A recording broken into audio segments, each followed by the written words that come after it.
Yo, what's going on, everybody? It's Idamo's High, and real quick, before Chidi gets into his spiel of who we are and what we are, I want to give a quick shout out to Cody Rose. I'm gonna cut this up into a short. I had no idea you had your own strain, my G. I'm smoking some. I'm trying to find it. Some cosmic stardust right now. You know what I'm saying? Wanted to let everybody know that I Most High, the J Rolla Ayatollah. I got something down the pipe with Cody Rhodes. You feel me? Smoking on this cosmic stardust right now. Wow. What's up? What's up, guys? Welcome to the Regional Wrestling Podcast, the Underground and Fresh Wrestling Podcast. Man, the Most High himself is smoking on the stardust. I am Chitty Bang, your co-host. That's my tag team partner. Shout out to Stardust and Cody Rose doing this thing. Where'd you get that from? Shout out to True Leaf, man. I am an advocate for marijuana reform. I got my medical marijuana card down here in Florida, and I frequent a dispensary, True Leaf. I know I don't get free shit from them yet. You know, we're working on that ambassador deal one time down, but True Leaf, man, I went to True Leaf, put up. They know what I need. They know I love sativas. I love hybrids. I got me a quarter of this cosmic stardust for $12.50. Wow. Right, I know. Quarter. Yeah. Awesome, man. I want that and split the half for 40. Yeah, man. I'm sorry, man. I get excited about weed, man. It's no, do your thing, brother. Like, honestly, shout out to you, man. If you haven't seen it, guys, check out the joint roller session that he posted recently on the podcast. You know, he likes his weed, bro. You know, he likes to review, and this is a passion of ours. That's why we are the Real Wrestling Podcast. Check the logo. But and I will, and this is another one, and I'll be done with it. Acapulco Gold. It's one of my favorite strains. Acapulco Gold, another good sativa. I just want to shout out and send love to all the good people in Acapulco, Mexico. Okay, they have experienced Category 5 hurricane. They're dealing with a lot of stuff down there. They need help. They need resources. They need people to kind of, be a little bit more kind, to one another. And Acapulco Gold is a original strain from around their way, and Acapulco, Mexico was grown, it was brought up and everything like that. And it got its way to LA, and now it's down here in Florida. So shout out to Acapulco, Mexico. I just had to get that one time down. Is it Sinsemilla? Huh? Sinsemilla? Is it Sinsemilla? Without seeds, remember we learned our little weed lingo over here, man. But, yeah, man. We're here to talk about the week that was Professional Wrestling. Thank you for joining us. We got a real quick show for you because we got Full Gear coming up. Salute Ivy. Thank y'all for the shout out and the love, man. We're gonna do a real quick Full Gear review because it's coming up. We got Survivor Series right around the corner. So we're going to talk about Raw and SmackDown and the likes. But first and foremost, I just want to start off the show with just giving some love to SmackDown Live because SmackDown Live does not have the Tribal Chief again. And when we were talking about the Tribal Chief coming back, oh man, things feel big again. But without the Tribal Chief, what did they do? What they did is they highlighted two of their other factions outside of the bloodline on that show, and it made them feel very important. There are two very, very big angles on that show to set up, one for War Games for the women's side, and one was a huge turn. Now, which one do you want to tackle first? I mean, we can talk about the one that we know was coming for a while because that will probably be the quickest of the conversation.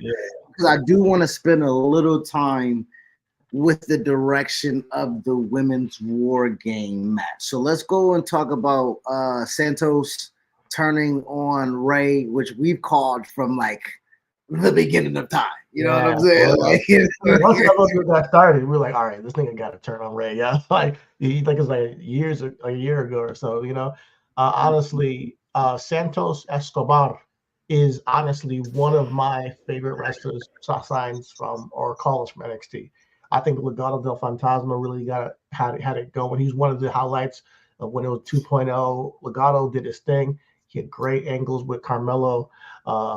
He done a lot with his Him and Swerve for a little bit too. Yeah, man. Him in that North American Championship run was dope, man. So I believe that he honestly, when he was down in NXT, he was mostly heel. I think he operates best as a heel. Put it that way. Don't get me wrong. I think he could be a damn good babyface too one day. But I think he is one of those guys where he's like, yo, he's meant to be a heel.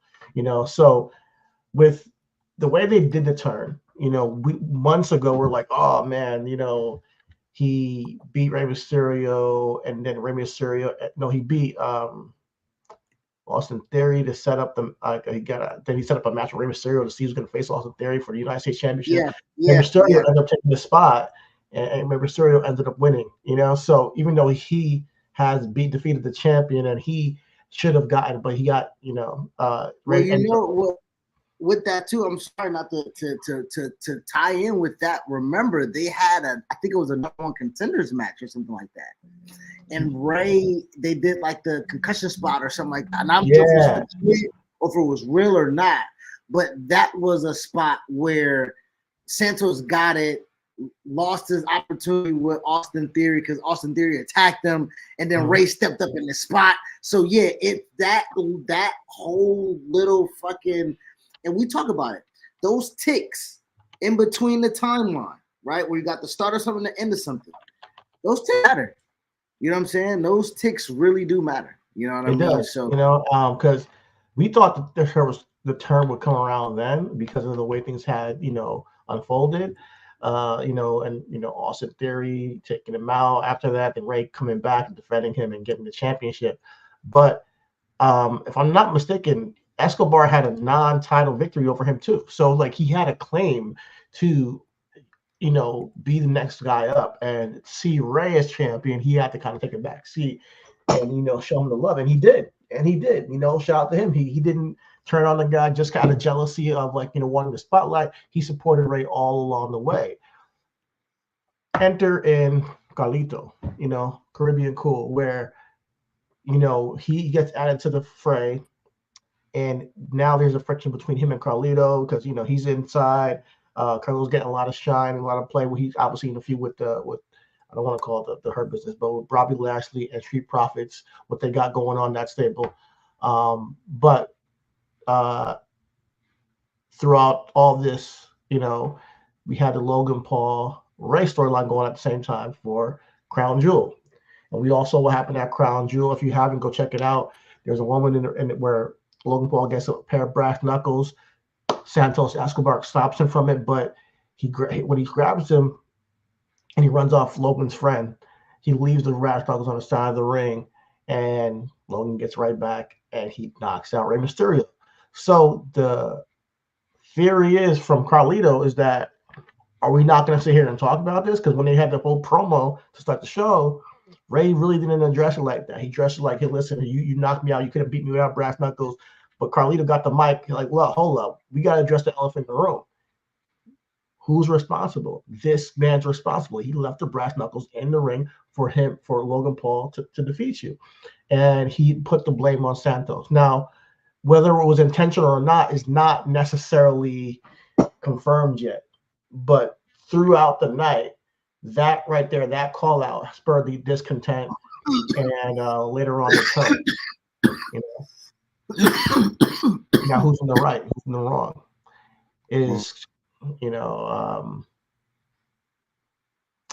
I honestly, I think that this is one of the better turns, because when the heel has somewhat of a claim to defend himself for doing what he's done, rather than just like, I'm just trying to be a bad guy, I enjoyed that, rather than, hey, I'm jealous of you. So I enjoyed what they did in leaving it out and stretching it out, because Carlito later on in the match with Bobby Lashley gets attacked by Street Profits and everything, and Santos is there not doing a goddamn thing after, the LW has to come out and help him. Rey has to come out, and Rey's over there like, saying we're family, we're together.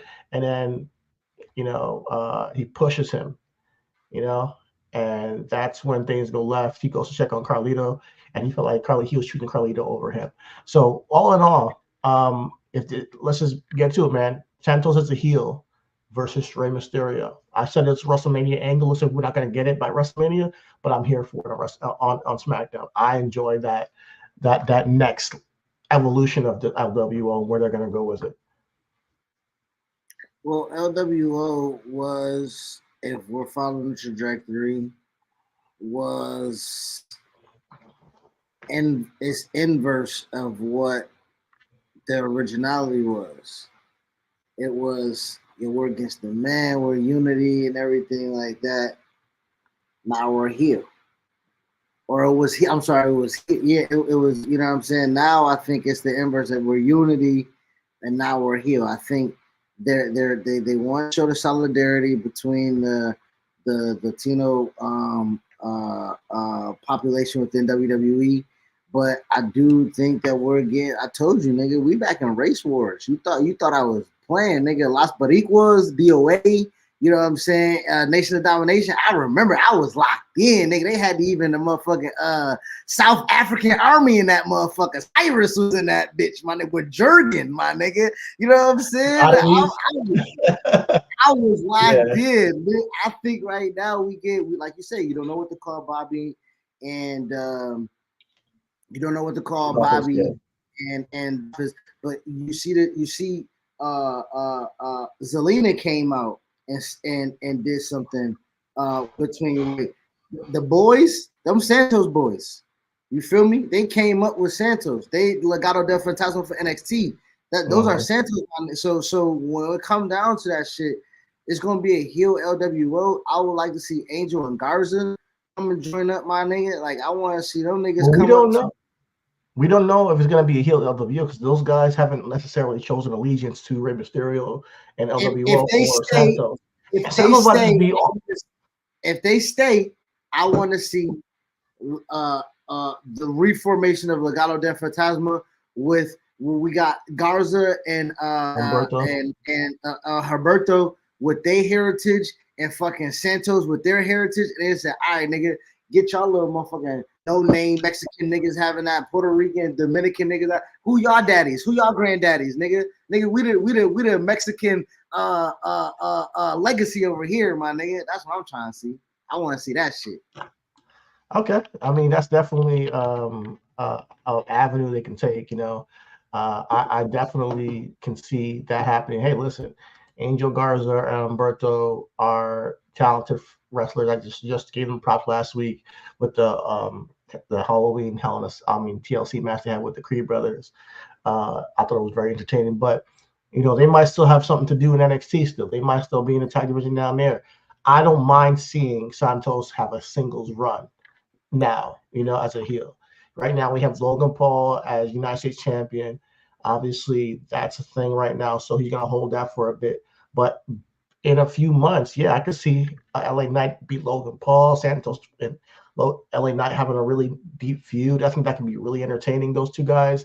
A babyface LA Knight, a heel Santos Escobar having a feud down the line. There's avenues where you can take it, but before that, we got to get him and Ray to square up, So and like you said, with his boys from El Legado, we'll see where they align, where Zelina aligns, and all that stuff in between, and then where Carlito lands in all this as well, So it could end up being a Carlito Rey Mysterio tag team after that's all said and done, and that's cool too.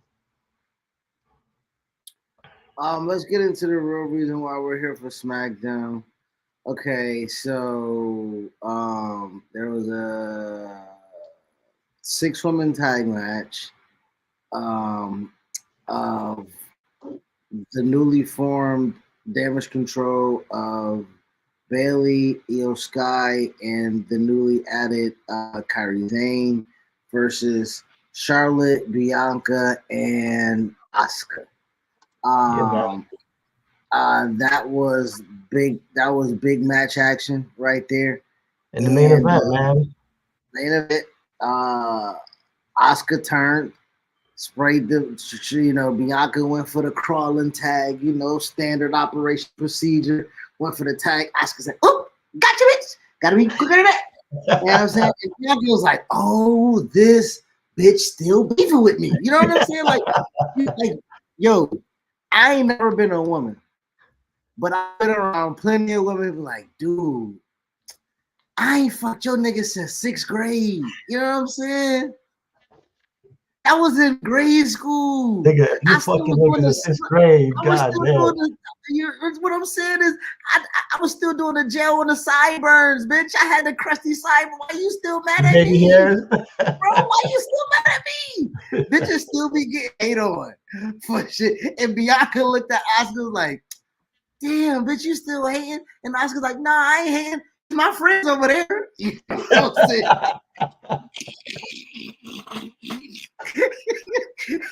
I ain't hating at all, baby girl.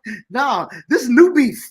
You know I mean, I don't like the fact that Kairi Sane just forgave Bayley. I wanted to see some smoke there, but I see they're setting up, War Games.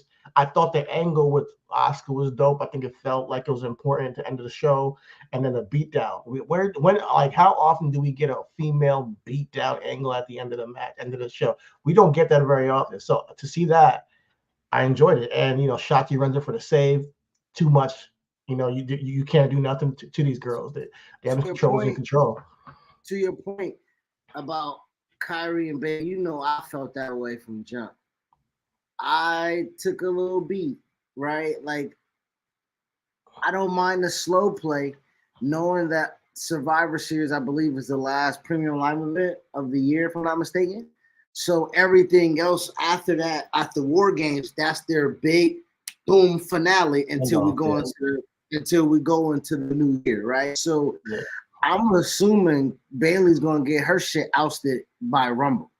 You know what I'm saying? I think they're gonna fiddle her along well until because she already feels a sense of they played the shit, right? They like, hey, last time I beat the fuck out you. I'm sorry.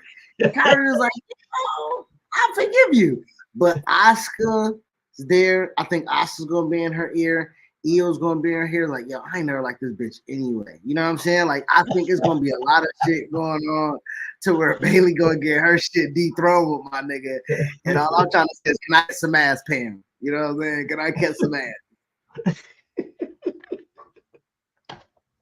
When they talk your ass, can I get that's all I'm Yo, Bayley, man, she looking good. Can't front them pants, man. Bro, she came out with the high-waisted pleather red pants. Like, what you doing? What you doing? Looking good, man. Looking good, guys. Shout out Bayley. Yo, man. But it was interesting to see. Like, like I said a couple of weeks ago when I highlighted the woman in WWE. WWE has put women in the forefront. Now, do they have moments where they kind of put them in the back burner? Absolutely. But when it gets to time, and there's time and space, and there's no Roman on TV, they know how to push them. And even the Halloween Havoc show a couple weeks ago, the first one, was majority woman, and I'm like, this is like finding the opportunities and times when you can highlight people that are not typically on your television screen in a big way, or people that are on your television screen are on the television screen, but they can feel bigger than it usually has been. So I want to give them props on that with the damage control angle going into War Games. I don't know who teams up with Charlotte, Bianca, and Shotzi, but it looks like War Games is 5-on-5. Has it always been 5-on-5? In my mind, I'm like, I thought it was 4-on-4. It's 4-on-4. It's 4-on-4.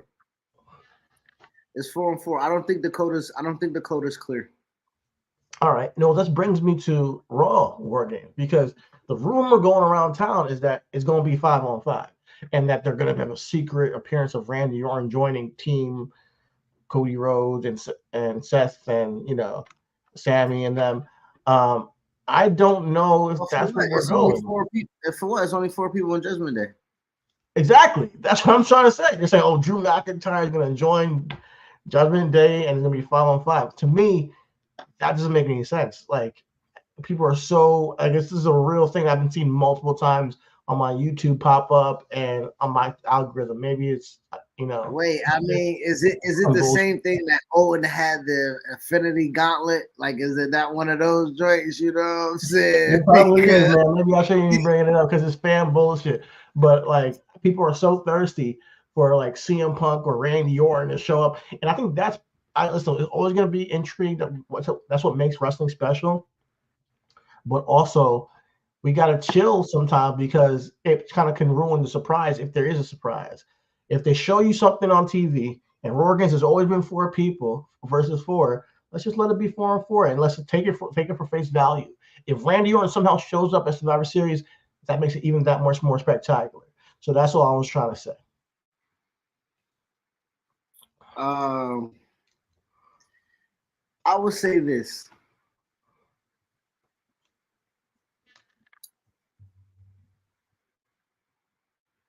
Whether the fans add something or to it or not, I think they did a really great job with this. From last year to this year, the integral storytelling moments of players that have been integral, right? Sammy's still around, Jey Uso's still around. You know what I'm saying? I think those are the 2 linchpins. Remember, at the end of fucking War Games last year, what was the fucking main takeaway? The hug, my nigga. Yeah. The hug. So to have those 2 linchpins still there, still able to tell stories. For Sammy to be as convicted as ever, right? Because you think about it, last year, he didn't mind being a part of the incumbent, right? He didn't mind being a part of the power. He didn't mind having the right. So the storytelling and like, no, I'm stopping the power. Like, wait, you were part of the problem. You were part of the problem last year too, brother. Like, you was fucking helping. You was making sure Drew wasn't getting championships and Seth wasn't getting championships and Kevin Owens wasn't getting championships. Like, so you were very, very much part of the power regime. So to see him on the black side of that, and also again, with imitating art or art imitating life. I'm sorry, Sammy having real life conflicts with what's going on with, I believe, Palestine.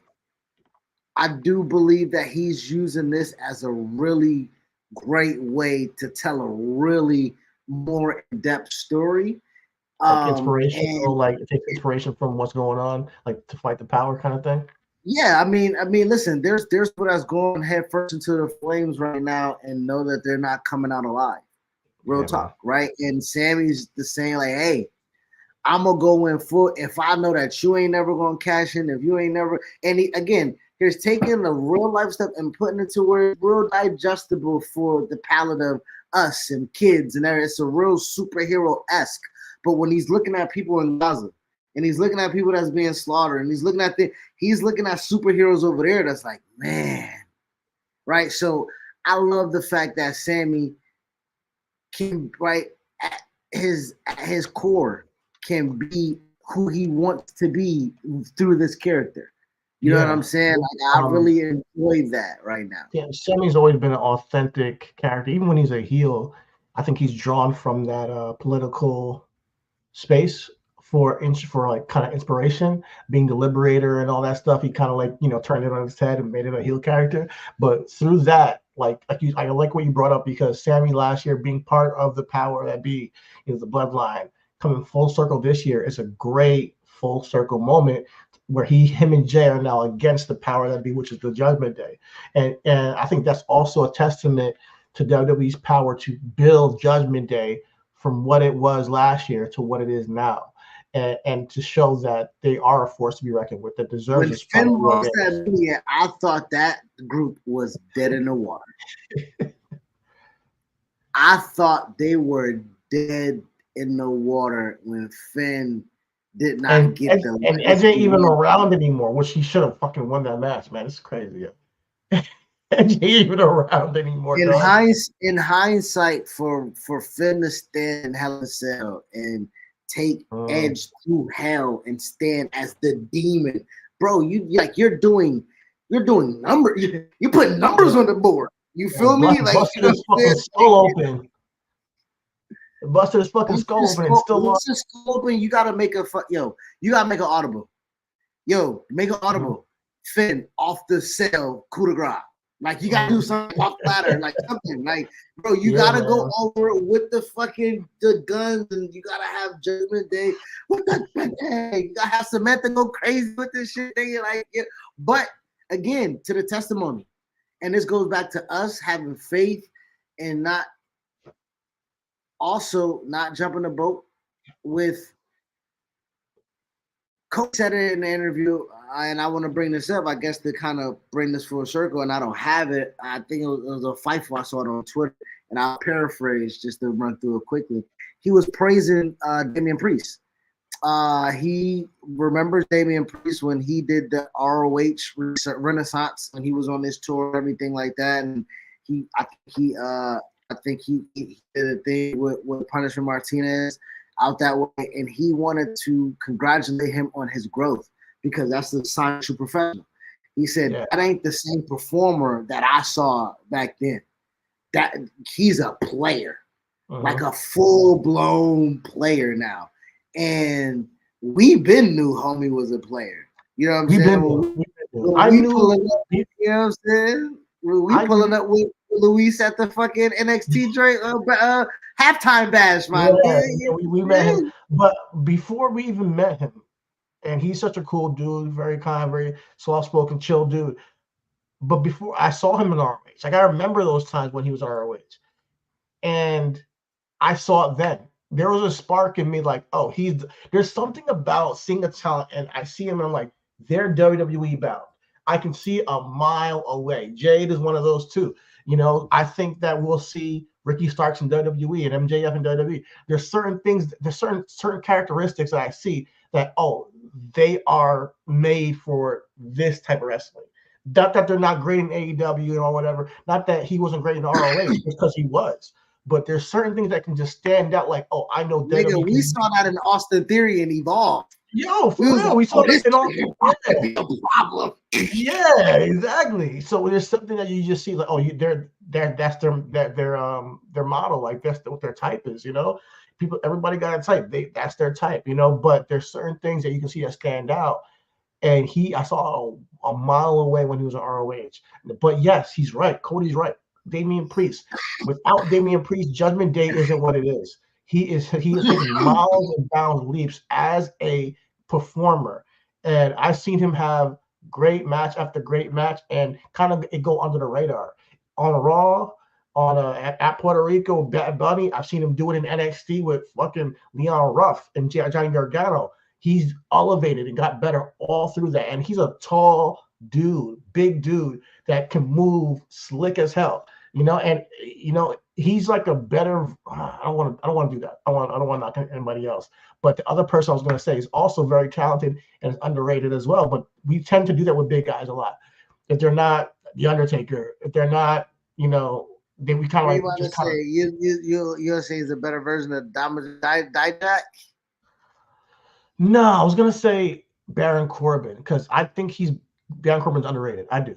I think he's also very underrated. He's very for sure underrated, but I think the versatility, and this is the thing, the versatility and character is what get Baron through.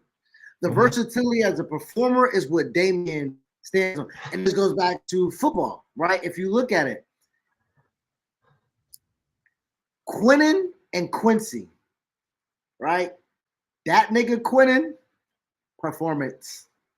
You look at that nigga performance, my nigga. Quincy had to battle for a while, right? He got fly here, let go here, play here to get Johnny here. Like he's Baron, right? King Corbin, Lone Wolf Corbin, whatever. But I know that when I get something, I'm in a system, I can play, I can show that I'm here, and I can be valuable. Like that's Baron. I really think Baron and Quincy's gonna have a long career. Yeah. We talk about some studs. Quinnen and Damian, some studs, my man. No, you're talking about the blue chip prospects that you just put in, you plug and play. Nah, he's been great in everything he's done. You're right. Damian Priest is Quinnen. He's done since plug and play, since day one. Wherever he's at, he's been great, and he's been elevating ever since. He's not like regressed, So I want to give North American champion, American champion, United States champion, now Money in the Bank holder, Unified Tag Team champion right now. Like he's really on a good path right now. So and that's why I like it. I like it too, but here's the thing with them, like, because it's a big moment, it's a big spot. There are gonna be some great spots, and Warwick cannot wait for the match. But it's always the briefcase. Is the briefcase does it come into play that night? Like, does he cash in that night? Does he cash in later on? And if he does cash in, does he win it? Like, that's where I get worried about the Damian Priest trajectory, because I'm like, I remember when you said to me, like, was it you? But basically, there is so much talent in WWE. Drew, Cody, Seth, Sammy, Gunther, people that can really be in that spot. Is Damian next up? Like, that's my question. Is he even as great as he is he next up? And I know that with all those which is great, because I think when you have talented people on the bench, you can just be like, listen, we gotta. If somebody goes down, we got somebody to take that spot. And I think Damian's definitely talented enough to run with the World Heavyweight Championship. I'm just not sure if that time is today or this year. No, I think Damian is, and another football analogy, right? Damian is Kirk Cousins drafted in the 4th round, literally the same draft after you draft Robert Griffin III, right? I know something gonna happen. So let me get this nigga in just in case of emergency. And listen, Robert Griffin III won a division, Rookie of the Year, Pro Bowl. Sure enough, he broke that motherfucking leg. And guess who was there? Kirk Cousins. I think Damian Priest right now is a very, very great backup quarterback. And he just needs to be the person that gets there when the starter gets there, learn the film, learn to be in the room, take some first snap reps. He's a really great he's a really great backup quarterback that inevitably will be a starter. Inevitably you're going to need to start, right? So I think that's who he is right now. I think that he'll be better without Judgment Day when that happens. I think now we've seen more of him. He has more behind. Sometimes you need that just history in the business and storyline and history to piggyback off of a 4-year main event push. And I think that he's one of those guys who will need that. Like him defending against Finn Balor as a story. Him as whether he's whether he's a heel and Dominic's still on his side or not. These things can play into his main event or championship run. But I'm not sure if it's happening. When he cashes it in, and I think that he has to take the character work to the next level still. And I don't think he can do that while he's with Judgment Day. My sister sees him real quick. My sister sees him, and she says, "Yo, who's that magician guy?" That's what she calls him. She thinks he looks like a magician, like a David Blaine type nigga. So I think that you need to transcend that a little bit. If people are seeing you and think you're like a magician, bro. So I think that's gonna be the next thing to work on is to shed yourself from Judgment Day eventually. I wanted to and I'm glad I let you land on that, because what I wanted to comment on when you brought up the Finn situation, this feud with Finn, and is he the next guy? What if Finn's jealousy? What if JD McDonough in his ear? What if Finn's jealousy prevents Damian successfully to cash in? So therefore, you don't necessarily hurt Damian. He's not a stooge. He's not Sandow. He's not Baron Corbin. He flat out cost him, flat out bona fide cost him. Not no accident. I didn't want you to win it. Yeah. And then that start, and as you say, as character development, you can see Damian still want to have that dark side because he want to now destroy the Judgment Day a la Edge. You still got Judgment Day with Finn, JD McDonough, Dominic, and Mommy. Like you still can have that 4-person thing. You know, I think that can work. Like, you know what I'm saying? Like so because I saves it because I don't think Damian's the key, right? Like, listen, Cody talking his shit, right? This is another part of it. So another part. He lost his opportunity on Monday. He's talking his shit too. Cody said they asked Cody about what do you think about Rock at WrestleMania 40. That nigga said, I think it'll be awesome. You know, I think that'll be completely awesome. But he ain't taking my spot, right? Like nigga still got like my spot. You feel me? So with that briefcase, I'm sorry, kid, but if Dwayne ain't taking my spot, you damn sure ain't taking my spot.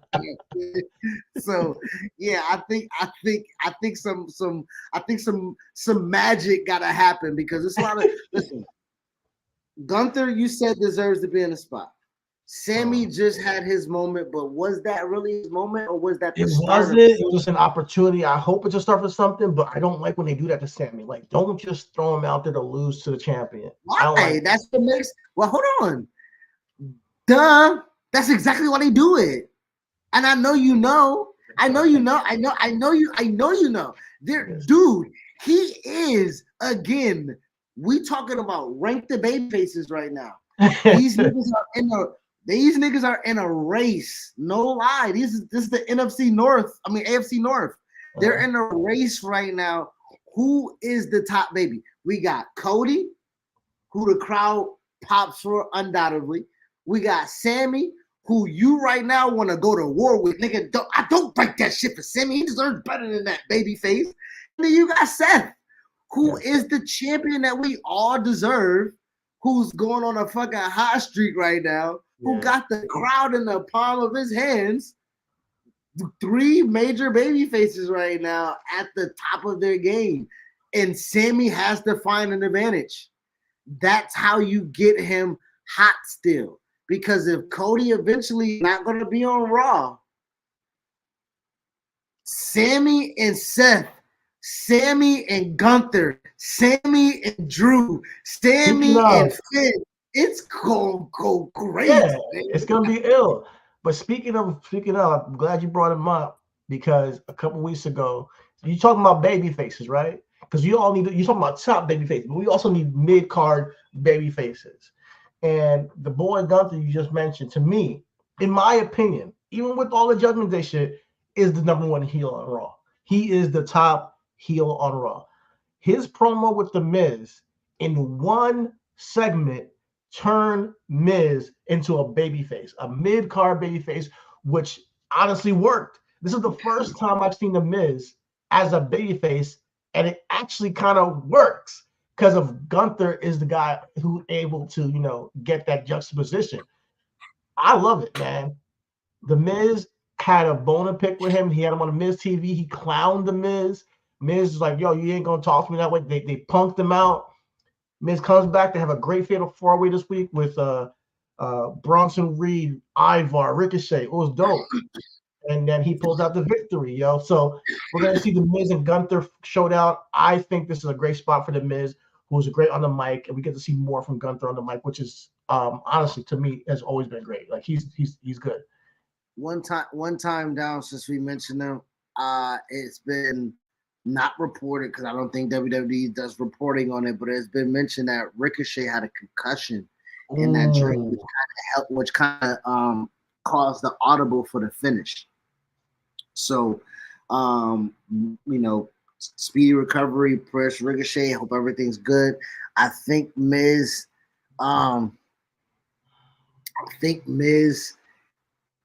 was right for. I'm gonna take that back. I would have chose Ricochet. Because if it's gonna start with Ricochet, it has to end with Ricochet. I know Ricochet has already had his rematch and everything like that, but we're talking about. I mean, I want to just lay it right. If Ricochet's on your render, right? If Ricochet, you talk about a mid-card babyface. If you're pairing things up with, you know, out of wrestling appeal, right? Miz has that, Ricochet has that, but we're talking about two different audiences, and which one are you trying to gravitate to?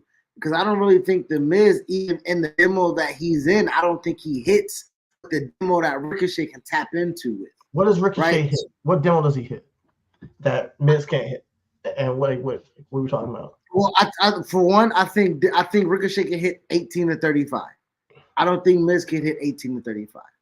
I think Ricochet 8, and the reason why I'm saying that is because again, he does really good spots. He's already highlighted with what he's already done with Logan Paul, so I believe that he's already in that eye already as being a cross, like a fringe crossover. And me and you spoke about it already, bro. If they can fucking get him around marketing with the superhero fucking movie and have this nigga do a superhero motherfucking fit, you know, like Nightwing, right? Ricochet could definitely be on a box of cereal, you know, doing some crazy shit, honestly. But I don't think the Miz or Ricochet are people who are saying I'm tuning into Raw for these guys. I think personally, and I think that we've seen it with Ricochet. I don't want to, because I do like Ricochet a lot. You know, I'm a big fan. But I think the pivot they made, the audible they did to turn the Miz after everything he's did with LA Knight, it was successful, and to get him in another prominent angle and change him to be a babyface now, and it actually people are cheering for him. And then you see him in the ring, and his style has changed because he's a babyface. And you remember, oh shit, the Miz can actually wrestle because he's now a babyface. He's playing this. I'm not against that. I'm not against the Miz being made over again. Again, that's my thing. The Miz is being made over again, right? When we're talking about Ricochet, has he ever been made? Period. Right? Like, have we ever connected?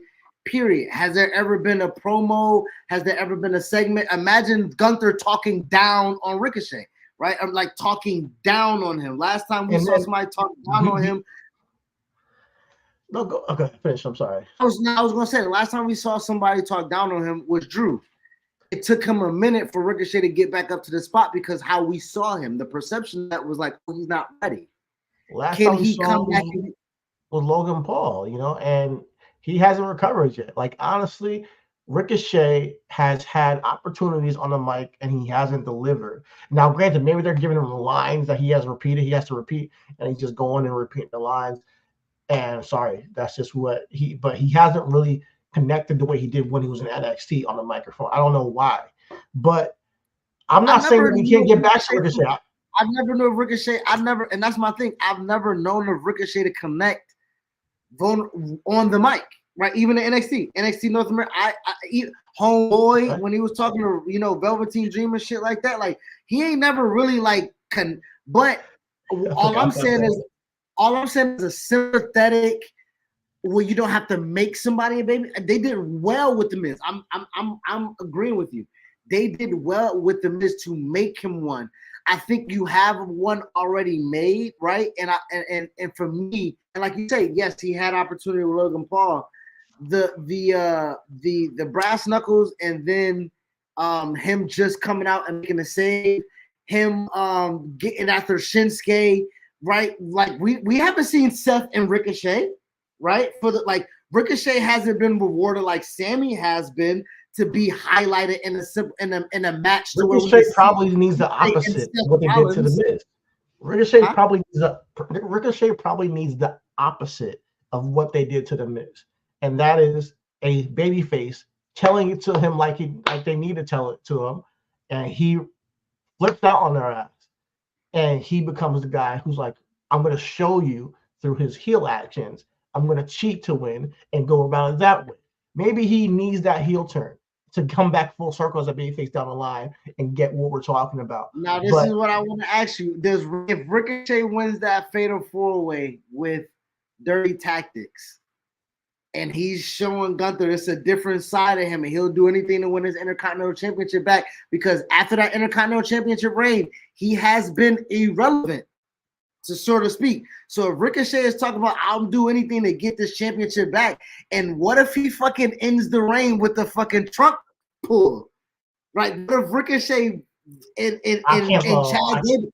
Hold on, let me land. Okay, go ahead. Hold on, let me land real quick. All right. Let me land real quick. If Ricochet defeats Gunther, surprise defeats Gunther, dirty, and Chad Gable comes to Ricochet, as you say, a baby face coming to Ricochet and say, that's not how we do it, bro. That's not how we do it. That's not how you're supposed to end that. That's not how we were supposed to win that over Gunther. I fought my life to do. I fought my family. And now we have Ricochet and Chad Intercontinental Championship. I don't give a fuck how Gunther lost it at that point, right? Because I think the story of that matters. That's what I was at. That's what I mean, you know what? You have a case. I'm not gonna knock it. And honestly, to combine your story with my story, you know. No, absolutely. I think that it adds a wrinkle to this. But all I'm trying to say is I am enjoying what they're doing with the Miz. I don't think Gunther should lose that way. But if he did lose that way, the championship, because I think it's gonna make the next person. I think that's why I don't want to lose that way, because it's such a historic run. But if he did lose that way, it does only the benefit to it is that it saves Gunther. You know, the story of it is as well too. Gunther won that championship off of Ricochet, never lost it until he lost it to Ricochet. And what happened for Ricochet to get that champion after several times fighting Gunther? A character change. That I think those little ticks of the story makes the whole thing kind of come together. Ricochet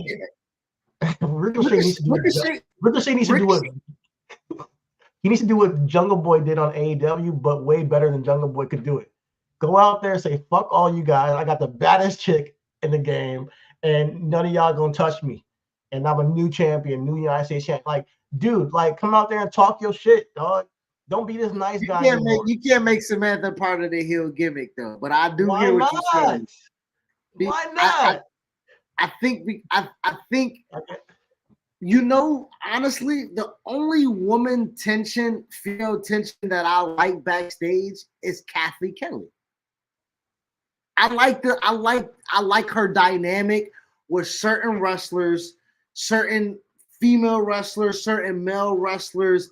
I like her because she is neutral, because that's how they're supposed to be. But if Ricochet's talking about I got the baddest chick, Samantha got like, yeah, kinda. You know what I mean? Like, and I can't see an unneutral ring announcer. Yeah, I know. But like, it's not neutral for his matches. Like, she's neutral the rest of the show. Like, that's what I was like. Let's do something different. Like, let's evolve the ring announcer role. You know, in 2024, 2023. Like, let's go. Like, you know, listen. I've been seeing Samantha all over my Instagram and YouTube. I've seen her talk. She's very intelligent. I'm sure she can play it if she wanted to, play that character and be, you know, and having a heel ring announcer. I mean, we've never seen it before. I mean, it'd be cool. She has shown elements of character development as well. Yeah. Speaking of when Logan Paul came and made her feel uncomfortable. You know what I'm saying? And she was like, thank God for Ricochet and everything. And I think that too goes to Ricochet. Niggas been trying Ricochet too many times, and he got to be like, yo, I ain't like the ball, nigga. I will fuck niggas. Facts. like you know, like dead ass. Like, you know, like, yo, like I'll low blow Gunther, I'll pull his tights, I'll knock Lungwood out if he try to touch my bitch. You know, the Chad Gable, get your short ass out my face, nigga. Mm-hmm. Like, I want this nigga to just snap and just be like, come out with the shades, put the hater blockers on, and say, yo, listen, King Ricochet. We have not seen King Ricochet, my nigga. Yo, man, bring out the King Ricochet. Yeah, we gotta see that. Crazy. Uh-huh. Yeah, Matter of fact, let me put that on the banner right now. Book in Black, heel King Ricochet is what we just fucking did. Heel King Ricochet, man. That's what we fucking want to see. That was impromptu like a motherfucker too. Absolutely, we're too good at this, man. But when it comes down to it, like think about it. It's only where he can go, and even with his athletics, I know he's marketable. The kids like him because he can do all these acrobatic moves and shit. Yo, give that to Dragon Lee. Give that spot to somebody else who can do stuff like that too, and and let him develop character-wise. That's why you have multiple players on the team on the bench, so you can bring them up and give them that spot. But we still got Rey Mysterio. We still got all the people who you can take that role. Don't keep him pigeonholed to the goody two shoes guy who can do flips. Let him evolve. Speaking of Dragon Lee, one time down for him, Cedric Alexander. Yo, they've been killing it. Damn. Shit up, man. Shout out to them. Man, I'm glad we're getting to see Cedric work, yo. Cedric, our boy. That nigga a prime Avenger out here, my nigga. Prime Alexander out here. Shout out to my nigga. Shout out to my nigga Prime. Shit. Let's move over to I guess a quick NXT. I guess you can let me know. Listen, Trick, Mello, this fucking all my children's fucking drama going on. I'm with it. All I know is you need to get this nigga Brian Pillman Jr. the fuck on. Okay, get that nigga the fuck on out of here. Get him on. Get him gone. He can do something. He can do something with the heel niggas. He can go ahead and do something with Bobby Jensen and Hank. What's them niggas' names with the cowboy boot? Like what the nigga with the name is? Okay. I think him and Eddie Thorpe could do something. Lexis King, Eddie Thorpe. Let's see them work together. Get them away from Trick and Mello. I think Trick and Mello are going to be doing this thing at Deadline at the end of the year. So I think they're stretching it out for that.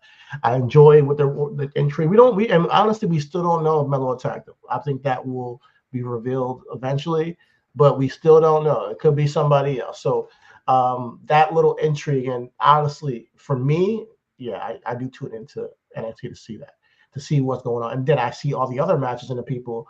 Lola Vice, I want to give her a shout out for winning the breakout tournament and everything she's doing. I thought she was very talented even before the tournament even started. And she seems to be somebody they see a feature in. So shout out to Lola Vice. Lyra Valkyrie seems like she's going to be feuding with, what's her name? The girl who's, let me look it up again, but she obviously is running NXT as the women's champion. So I'm gonna be curious to see what her development. Who you said who's gonna be going after Valkyrie? Yeah, it would just her name. Is it Bea Priestley? Bea Priestley? Bea Priestley. Okay. I think Not interested. I'm a big fan of Bea Priestley, actually. Like, she was part of the reason why that match with her, Meiko Satomura, and Mandy Rose, I thought was one of the better NXT 1 matches in NXT 2.0. So I'm down to see what she can do. No. I mean, no disparagement meant when I say I'm not interested. It's just that that's just like real life. That's a slow story that I have no interest in. Like when we compare to AEW too, right? Because we can bleed that into things like because the only I'm interested. Listen, NXT is not providing anything for me right now. I don't. As we spoke about Baron Corbin and Ilya Dragunov, not interested. The tag team division overall in NXT, male and women, not interested. The North American Championship. Listen, Wesley's back, but if they gonna keep it on Dominic, not interested. You know what I'm saying? Like, I don't have much that is keeping me right now in NXT but I still keep my. It's again no disparagement because I don't want to shit on it. I think that's I think that's one of the things I'm going to try to work on because it's very easy and fun and get you clickbaits and everything like that when you can say, I don't like something and then why and just shit on it. Right. I think it is more intellectually stimulating for you to be like, hey man, it's not interested in like me and you AEW, when you say, yo, I ain't interested in AEW, and I'm like, hey, this is over here, this is over here, and this is he's like, hey man, I'm not interested. And we get into a more stimulating. At least for me, listen, when I shit on something, I can tell you exactly why. I can and I'll intellectually tell you for A, B, C, D, Article 1, Article 2, Article 3. This is why right now, and that's why with NXT, I don't even have intellectual shit or why. So you just bypass that shit. Leave it to me. I feel you on that. We can move on. Because who's the tag team champions right now? What? Did I even mention those niggas? No. Forget about it. You know what I'm saying?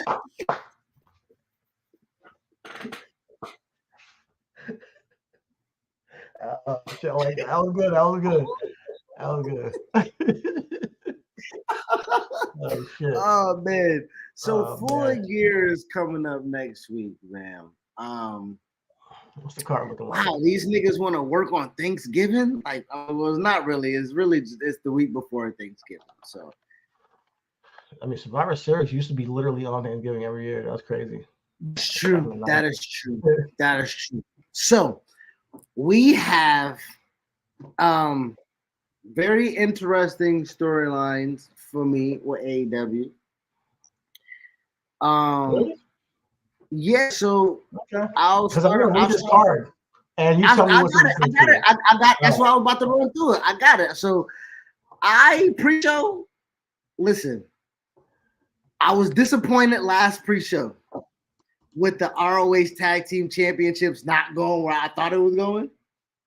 They can't do it to me again. That's all I'm saying. That's all I am saying. All I'm saying is I'm putting my real life faith into them not fucking me over 2 times. Okay, so you're saying that you're gonna put money on the Guns? Bang bang gang, baby. Yeah, I'm up with them young boys. I'm not. Hold on, I like they're strapping. They're strapping. They really do look good. I love the fact that they have the genetics and they're second generation of superstars, but they love Shawn Michaels. Like that's what gets me right there. My daddy is Billy Gunn, but my faith. But my daddy.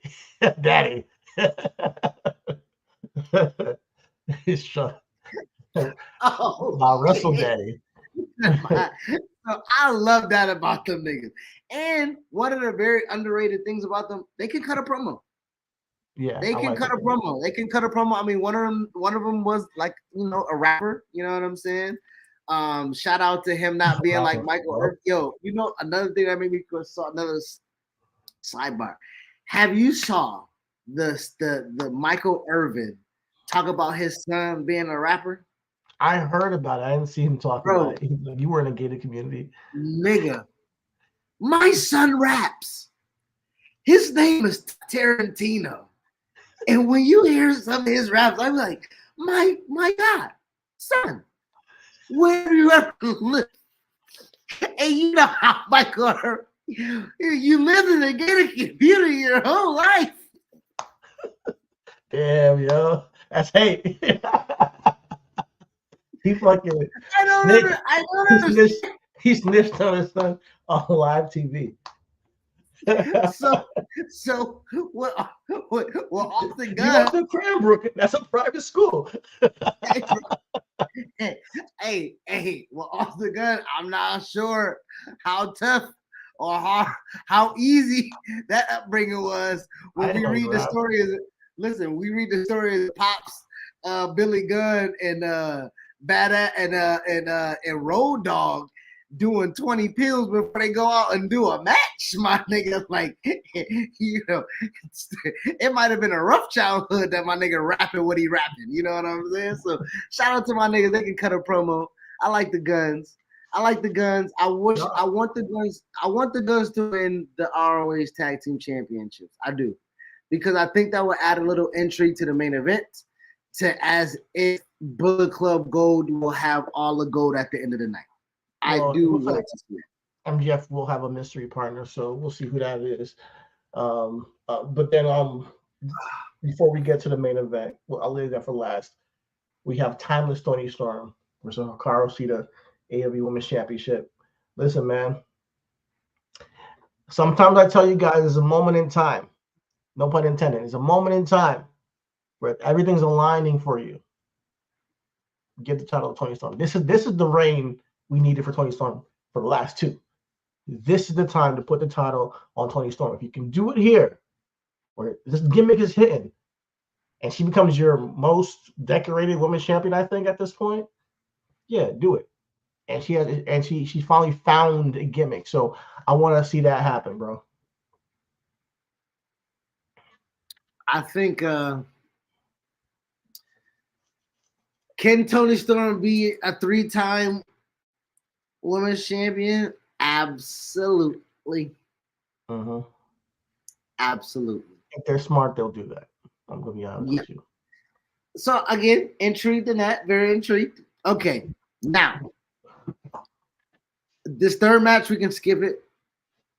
I don't what? No, not at all. Okay. Cassidy and Jon Moxley. Very intrigued. Very, very intrigued with Orange Cassidy and Jon Moxley, baby. Because this goes back to the Ricochet conversation, right? This nigga Orange Cassidy is showing very subtle signs. And this championship matters this time around. Okay. You know what I'm saying? I'm doing a little bit more. I'm showing a little bit more aggression. I'm firing up a little bit more. I'm letting niggas know, hey, I don't even think I've really been paying attention to seeing if his hand's been in his pockets, honestly. Like, a lot of the highlights of what I'm watching, a lot of his matches that I'm watching of Orange Cassidy, it's been a lot of Donnybrooks, a lot of brawling, a lot of fighting going on. Like him and Claudio Castagnoli, it was no game to be played. It seems like he has an edge to him that he's needed for a minute. Yeah. And after the run he had with the International Championship, I think he's earned a lot of people's respect, including ours. So this is one of the better matches on his card. I will agree with you. But I don't know. Like, I mean, I don't know who wins this one. I don't. I think that he probably does take the victory. I think he might beat Jon Moxley clean. He needs to beat Jon Moxley. And I think this is Jon paying forward to the business, making Orange Cassidy, again, who's going to be a staple, a linchpin for this company, who moves product, who moves merch, who moves tickets, right? I think that if he beats the baddest ass dude in the fucking business, what does that do for Orange Cassidy? It fucking puts him on a notch up. So I think that happened. This next match, nigga, what you mean you're not intrigued? That nigga Swerve put up the Adam's house. You know Hangman gotta beat his ass, dog. Now you know I root for anybody that's black, but you can't pull up to a nigga crib because after a nigga told you he got mental shit and depression and he don't take the medicine and shit like that, you lucky he ain't Brian Pillman your ass, nigga. Pull a knife out of your ass. Nigga, what you doing, Swerve? What you doing? I like the angle they're going with. Unfortunately, I think Hangman might pull out the victory here because, like, of all the reasons you just said. But I think it's done what it needs to do for Swerve. He's now on another level already, having gotten a victory over Adam Hangman Page and has pulled to his house as a heel. You know, Swerve has done so much great evolving of his character since, like we talked about a couple weeks ago on MLW's, you know, seeing him for the first time there through to now. He is a full package of that. Like, if he were to go back to WWE, he's right there with the LA Knights and the Miz and the Gunthers, who are like on that cusp of like taking another step, I think. You know, so yeah, I think that and I think these are two workers. Like we're forgetting this, right? Swerve's a worker's worker, my nigga. You know what I'm saying? Like it's always that been, yeah. Works. Yeah. And that nigga Hangman is a worker's worker. I think these niggas gonna put on a fucking banger. They're both workers who have put the time into to grow in their craft. Like they have, because Hangman and Swerve are not the same guys that came into the same. No, they're not the same. They're not the same at all. From so I love the evolution in these two guys, which is this is what I'm talking about with AEW. This match is a encompassing of the good side of what they've done, like how they can build two men to be like worthy contenders, have a one-on-one match, no trios match, no bullshit, and it's a really important match. Like, so I fuck with that. Yeah, I fuck with that. This next match I don't really fuck with because it has no real stakes. I don't even know what's going on. The Golden Jets, huh? Why the fuck is Hangman? Is Kenny Omega and Chris Jericho facing the Bucks after all this time? What the fuck happened? I thought they were just feuding with the fucking nigga Don Callis family shit. Like, why is this a thing? So I don't know, but I do know the little animosity is essentially like Kenny basically like said we doing this tag team thing again because you know what happened last time. You know what I'm saying? Me and a tag team partner came and beat y'all ass. You know what I'm saying? Like, you know what I mean? Like, honestly, like, remember him and Hangman beat the Bucks for the titles. You feel me? Like, nobody really thought that had a chance. But I think realistically, this might be a big fucking ruse for Chris Jericho to join Don Callis. Honestly, I don't know. Something in me just got that feeling that Chris Jericho took the ass whooping from Will Hobbs and is suckering Kenny Omega in and everything like that because they want to stick it to, again, Jericho and Kenny Omega, Omega, Alpha and Omega, the Winnipeg ties. They can do part 2 or 3. Like they got a ton of story that they can bleed into that shit. And Jericho and Kenny don't have to put their bodies through the ringer either, right? So if we're talking about a feud that's not that has animosity, that don't have to take a lot out of you, right? I think this is a great feud. So I don't know. So, wow. My girl's back. Oh shit! Stir it up. Oh shit! Red Velvet is back. You missed the match. No, I don't be watching shit, dog. I don't be watching it, man. AEW has tuned me out for real. I'm like, I don't even want to critique y'all because it's not gonna be nice. But I'm glad. Hey, I might have to tune in now. I'm just saying, like, let's go. Yeah, she got her. Huh? I thought you was tapped in. Like, my bad. Yeah, she came and wrestled, but she lost to Julia Hart. So now Sky Blue is going through a little transformation. And so for Red Velvet to be in this 3-way, she has to beat Sky Blue. Oh man, don't do that to so me. It could be Julia Hart, Chris Statlander, and Red Velvet, or Julia Hart, Chris Statlander, and Sky Blue. Man, put Red Velvet in that shit, dog. I'm just glad she's back. I'm gonna have to that shit. Yeah. Yeah, I just saw that. Yeah. That was on the and Willow lost to fucking Julia Hart too. So this bitch Julia Hart, she better win this fucking championship. I know that because if her ass only beating black people, who the fuck is she? Rusev? Yeah. Rusev. AEW World Tag Team Championship. Ricky Starks. Skip.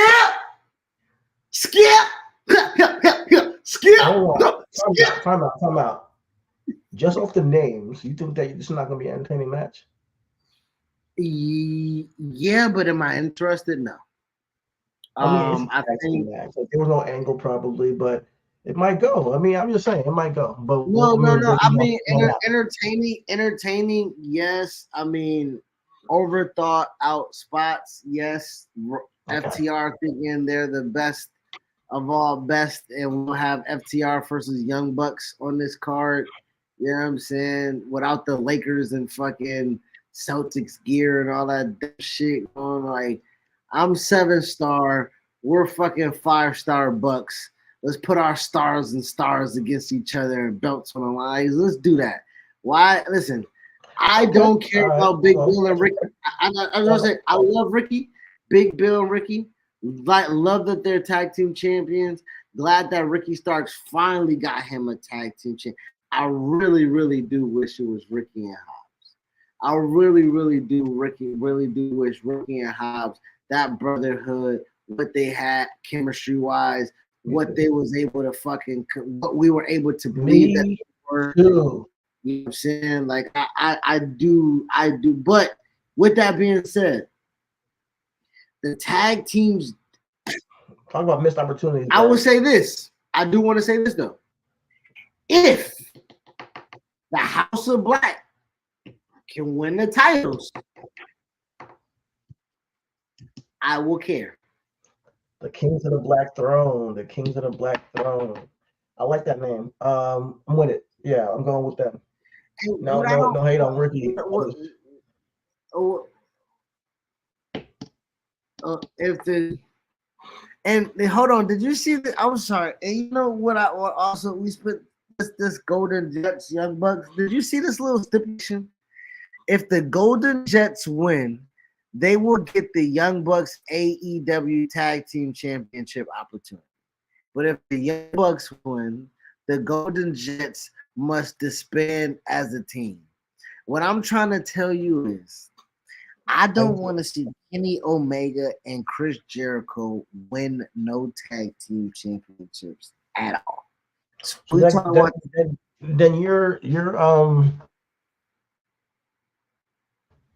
theory, it might be true, because I mean that sets that up perfectly. You know, obviously yeah. But you know, I'm just sick of the love affair between Kenny Omega and the Young Bucks. I get it, like y'all been through a lot. But every year y'all face each other in a tag team match and then go into a trios, and then face each other in a tag team match and then go into a trios. You guys have no real story with any other people other than maybe FTR, and that's it. I wanna say that, but comment on this and look at Roman. Right? Roman on the other side, bro. We about to get him versus Jimmy. Real like Jimmy gotta get his one-on-one match for Roman, because Roman gotta come to this nigga and put him in this place.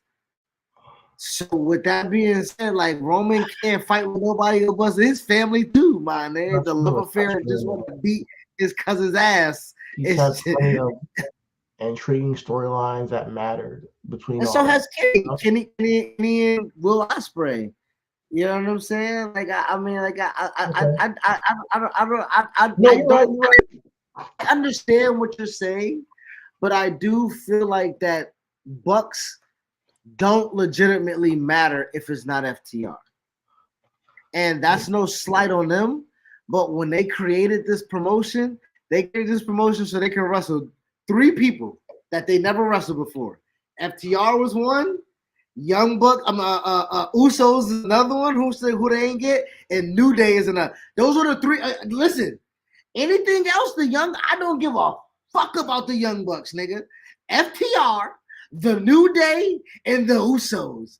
Man, anything else? Yeah, wrestle fucking Kenny Omega and a partner of his choosing, because don't nothing else matter at that point, nigga. Like, you know what I'm saying? Yeah, a little bit harsh, but I mean, I don't like this. I'm just put it that way.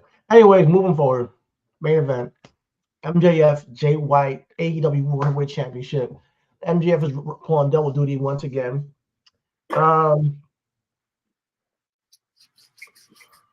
Right now, Jay White has the AEW World Championship in his possession.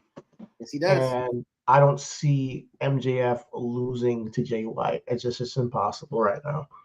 You know, I can see him losing the tag team title early in the night, but I cannot see him losing that and then losing his championship to Jay White. I just can't see that. All in all, I think MJF has been really improving as a wrestler and performer in the ring. So I can see this being a really, entertaining match, though. So I'm curious to see what happens. But I will not be tuning in, but I will be curious. Jay White was the catalyst. Of what?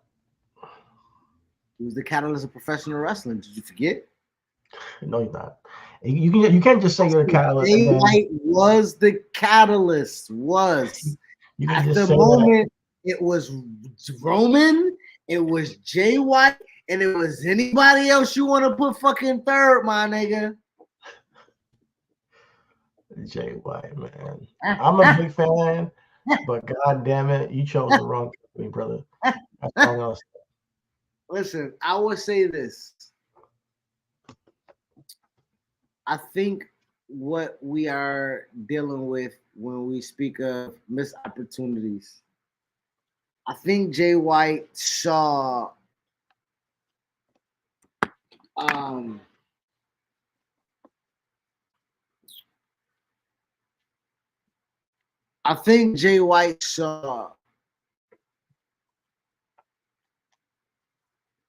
post Bullet Club success where most post Bullet Club members are at. And you look at both companies, the proof is in the pudding, where the cleaner, I do remember I was not ever watching Japan wrestling. Ever. I never tape traded. I never streamed shit. I never illegal streams. I never knew how to get it. When I got a hold of New Japan Pro Wrestling and them niggas introduced Kenny the Cleaner Omega, it was some of the coolest shit that I've ever saw in pro wrestling.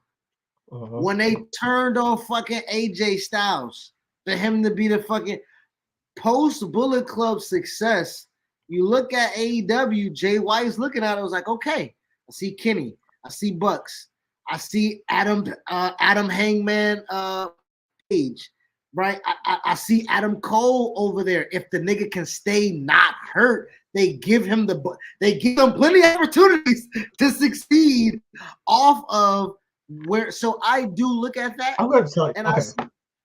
I'll finish what you're saying real quick. Yeah, go ahead. I would say yes. Jay White could have went to NXT, and we look at the landscape of NXT, and it was for him for the taking. But I do look at, if we talk about hindsight, would we have in Melo's greatest run hits if Jay White is supposed to be there taking that title reign? It would have been even better. I think it would have been even better. I think Jay White and Melo could have had really great chemistry. Jay White, Ilya Dragunov would have been great. Jay White and Braun. I'm not saying that. I'm not saying that. What I'm saying but here's the thing, though. Melo's reign of having niggas jerseys, being a long reigning champion, all of that. He would have done all that still. He would have done all that still, man. I don't think that would have stopped it in the tracks. I don't think Jay White would have stopped it in the tracks. I think it would came down to our friends are over there and there's money there. I don't think that WWE was going to pay him more than AEW was willing to pay him. You know, I think that's what it came down to. I think WWE probably would have put him in NXT. But would have paid him an NXT contract too. And Jay White's like, yo, I've already been making this much money in New Japan. You come on. I'm going to go to AEW and do my thing there and get my bread, which I respect. But I'm telling you, as God as my witness, Jay White's career would have been way better in NXT and going forward than it would be in AEW. Same thing for Will Ospreay. Go for it. How would you say that if he's not? If you said that he won't have the championship to prove that? He's not going to have it in AEW either. He would have gotten the AEW, the NXT championship, but it probably would have been at next year's like WrestleMania week. I think he would have been building towards that. He would have had angles with Wesley. He would have had angles with Braun Breaker. He would have had these things going on, or possibly, and then by then it probably Ilya Dragunov versus Jay White. That probably would have been the main event. But this is where we're at now. You know, he probably would have had an NXT North American Championship run by then. But this is where we're at right now. And Jay White is about to lose And his first attempt has been to win the AEW World Heavyweight Championship to a guy that might not even be here next year. What is the point, nigga? You say Jay White wouldn't have got a championship opportunity until next year, nigga. He getting a championship opportunity sooner than that. And he's gonna lose. I'm saying, so what is he gonna do against Ilya Dragunov? Win or lose? Do you think Bullet Club Gold and Jay White in NXT? Where do you want to see this guy? Do you think that he has bigger impact teaming up with the Guns and fucking whatever this guy's name is? Juice Robinson. Listen, if I'm being straight up with you, is there more eyeballs on Jay White and WWE? Fuck yes, dude. Like, I'm not about to fucking go back and forth with that. Can Jay White have more eyeballs on him for him to fucking trajectory go up there and fucking be seen and have a presence and everything? Yes, dude. I'm not about to fucking argue with that. What I am saying is that, okay, but again, how many people do go to NXT and don't get that? Jay White, come on. Jay White would have gotten the Finn Balor, Shinsuke Nakamura treatment. We all know that. How do you say we know that? And treatment. I just hold on, Chidi, stop. And just listen. How do you fucking say that? And I say you say Carmelo would have had the same reign he would have if you say Finn and Shinsuke. When Finn and Shinsuke got there, they got the fucking title. Listen, how does Carmelo get made into what he is now and Jay White's there stepping on that? I'm not putting like Carmelo's reign in my argument for Jay White coming to NXT. That's neither here nor there. And honestly, I think he still would have shined and still had the same reign. Jay White wouldn't have just fucked that up because he's around. It wasn't going to happen. Jay White probably would have had a big angle with Wes Lee. And I think that would have been even good for Wes Lee, dog. But let's be real. Because Wes Lee had no fucking challengers. Let's be real. He didn't have no challengers. So I think Jay White possibly could have been the one to defeat Wes Lee, and right now he didn't have challengers, or he didn't have stories created for the challengers. That's what I'm trying to say. He's having 4 ways and 5 ways, so that's like 10 niggas. But you know what I'm talking about? But you know what I mean, man. You know what I mean, like credible one-on-one. It could go either way. Challenges. Dragon Lee and Wes Lee was right there for the picking, and they did not do it. They put him in a 5-way. Okay, so, you got it, bro. You got it. No, I'm not saying I got it. This is what the fucking podcast is, nigga. This is the essence of it. It's a debate. My thing is what I'm trying to tell you. Yes, Jay White could have had a fucking promo, a good angle, a program with Wes Lee. Okay. And what I'm asking you is, I'm not being a dickhead. Wes is our brother. What has Wes done to any of the fucking challengers? It's the challenger was what we're saying. Jay White would have made Wes Lee. That's what we're saying.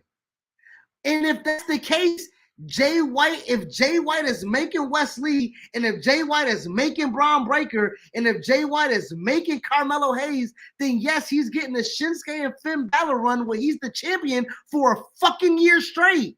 That's the Finn Balor Shinsuke way, nigga. They were fucking champion for a year. So you're arguing my point. No, what I'm saying is that, again, is that Shinsuke and Finn went to NXT, Chidi, and was NXT champion. It was dominant there, and then went to WWE main roster and did what? They've been main eventing reviews and getting paid and been an active participant. Me and you are still clamoring for Shinsuke and Finn Balor to fucking matter, my nigga. So we're talking about Jay White. How Finn Balor matters. We just talked about how Finn Balor matters with Judgment Day. Just because he's not the champion doesn't mean he doesn't matter. After how long? Shinsuke, we just talked about how Shinsuke just mattered with his angle. Which is the best Shinsuke we've ever seen. After how long? There's no guarantee that Jay White was gonna be that, or it's gonna take a long time. There's no guarantee that's gonna go either way. But my thing is, what's the alternative? You think that the alternative is going and doing Bullet Club Gold and losing to MJF in the main event of Full Gear? I don't believe that's what it is, and that's my point. You can disagree with that, but that's my point, because I don't think MJF is going to even be here in 2024. So I think this is a fucking. All right, go ahead. That's fine. No, I mean, you the point of MJF not being there. What the fuck does that even matter? My point is that the angle itself could have been built better. The angle itself could have been built better. 2, I don't think MJF is going to be losing this championship because of the way they built the angle. He's not going to have his title stolen from him and then lose it, and everything, and him being babyface that they just made a babyface. 3, I don't think that Jay White losing to MJF is a good thing after making Bullet Club Gold and all this shit. 4, that's all these things that I'm like saying that culminating at Full Gear doesn't make much sense. This would have rather been an MJF versus Kenny Omega match, would have been way better, and save that match. So within AEW, what would have done with Jay White is what I'm asking. Within AEW, Jay White, without it being NXT and shit like that, within AEW, International Championship Triple Threat, Orange Cassidy, Jon Moxley, something like that. Like, or give him an angle with somebody else who's very prominent, Rusev. I don't care. Or will he win? Will he win though? I mean, because that's your point right now. He can beat Miro. I don't problem with him. Miro being international champion. Miro's not a champion. Miro, what feud is him and Miro having? He can be international champion, yo. He can be involved in that too. Like, I don't mind that. I don't mind him having him and Miro is a good match. It's a great Full Gear match. I think that could actually have good performance. He doesn't need to be champion right now. That's what I'm trying to say. And him being in this match, it's not doing anything for him. That's basically my point. Well, I don't want to stick here, but I want to stick here because if him not being champion doesn't matter, but him being in championship matches matter, he's in a championship match, he's going to lose. That is the fucking sum of mattering. That's what I'm trying to understand. So I understand it mattered then, and Finn Balor mattered then. That's what you're trying to say. To win, to where? To Shinsuke mattered, Finn Balor mattered when they lost the championship matches too, right? Hold on. When Finn was in that mini feud with Roman, it was hot for me because it was intriguing for me when Finn walked up to Roman and pointed his fucking fingers at Roman and didn't say a fucking word. It wasn't a backstory to be told on that motherfucker or nothing. So to me, when they had that match, it did matter. Did they have after he lost? Huh? Did Shinsuke and Roman have that match? No, Roman for Shinsuke. Finn and Roman. Finn and Roman is one. Okay. Shinsuke and Roman match never happened. Yeah. And that goes back to my point of what I'm saying is that Shinsuke has never on the main roster recaptured what we saw from New Japan Pro Wrestling combined with what we saw in NXT. On the main roster, he's never, ever, until September, which I thought that was it. Yes, thank you for my point. Thank you. Because me and you are talking the same language, my nigga. He's been on the main roster 5 fucking years, and he just got relevant 3 months ago. So all I'm saying is Nakamura, the umbrella of WWE. Nakamura cannot speak English, and that's why it took 5 years. And now they're giving him promos in Japanese. So I'm just putting it there. I don't see Jay White going and taking 5 years. That's all I'm trying to say. No, I don't. I'm not. No, I don't see that either. Right, but what I am also saying is that when we're talking about this too in the grand scheme of the fucking umbrella, my guy, if Damian Priest ain't up next with the briefcase because there's several niggas above him, where the fuck Jay White fall at? Not there right now. He has to put the work in just like Damian Priest did to get to a point where he can win Money in the Bank. Baby boy, cheating. We're talking about Jay White from the day. We're talking about what ifs, right? So follow me. Jay White, what ifs? He doesn't go to WWE. He doesn't go to AEW. He goes to WWE for this year. You're saying that this year makes Jay White more relevant and prevalent than where he is currently. Okay. In NXT, we're talking about also nothing changes in NXT. Mind you, I want to make a caveat. This is just for me, my opinion. So we're not wrong. I'm not wrong because it's my opinion. So it's not like a debate on facts. I'm saying that Jay White, North American champion in November, is better than Jay White losing to MJF at Full Gear main event with the World Cup Globe. And that's just my opinion. I think, and especially with the angle they did. If they did it a little bit differently, maybe I'd be like, okay, this has got me interested. But they didn't. I will agree with you depending on. Now we're talking about if things don't change. Wesley would have had to have that championship damn near like Gunther right now. They get like 400 days. Dude, that shit gets stale. I'm not saying that. I'm not saying he wins it right now. I'm saying that he could have won it at some point over the past couple months and been a champion at this point. By now, and have been true. Now I'm not finna argue with you and say that Jay White is so much of a star when we talk about a catalyst that he could have and should have been a champion thus far. What I am also telling you when we talk about context, when this nigga Jay White was brought on board, I do think that they had something with him and Kenny Omega. We talk about them not being able to make quick pivots and everything like that because, again, they weren't expecting Jay White, like you say, to come in and have a feud and be the champion. They wanted him to come in and matter. I do believe that once that happened, it's almost like a tag team partner when his tag team partner goes down for injury and he just got to sit in the back.